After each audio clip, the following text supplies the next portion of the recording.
Macam mana Enel boleh dapat idea untuk cipta sebuah kapal gergasi Ark Maxim yang boleh utilize kuasa Devil Fruit dia sebagai sumber tenaga, ada kemahiran dan pengetahuan untuk cipta benda tersebut, tahu selok-belok kapal tersebut, betul-betul boleh sampai ke tempat kelahiran dewa yang diceritakan dalam legenda Birka. Fairy Verve malah somehow dapat juga hidupkan semula automata-automata yang dah lama ditinggalkan berhibernasi dekat sana. Seolah-olah plan dia ni sangatlah sempurna, sampaikan dialah the one and only villain yang walaupun dah dikalahkan Luffy masih berjaya mencapai impian dia untuk pergi ke bulan.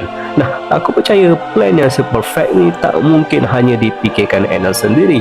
What if Enel hanyalah mencuri idea dari suku dia sendiri? What if buah Devil Fruit Goro-Goro dan blueprint Ark Maxim merupakan artifak legenda dalam kepercayaan suku Birka? Sebab kita tahu Ark Maxim adalah salah satu objek dalam lukisan mural di Elbaf. Malah objek ni juga mengeluarkan semacam peti seperti Ark Maxim Enel. Dan the fact that automata dapat dihidupkan dengan kuasa elektrik Enel, maknanya suku bulan dah pun menjumpai dan menggunakan tenaga elektrik dalam teknologi mereka jauh sebelum mereka turun ke planet biru. Dan Enel yang somehow dapat akses artifak ni dan ditakdirkan telah memakan Devil Fruit legenda Birka Goro-Goro no Mi, Enel berjaya mencari cara untuk mencipta semula Ark Maxim tersebut apabila dia dapat tahu bahawa Skypiea memiliki emas yang melimpah. Oleh sebab tu, korang perasan tak, emas dilihat sangat-sangat bernilai, lebih-lebih lagi pada era sebelum abad kekosongan, kerana setakat ni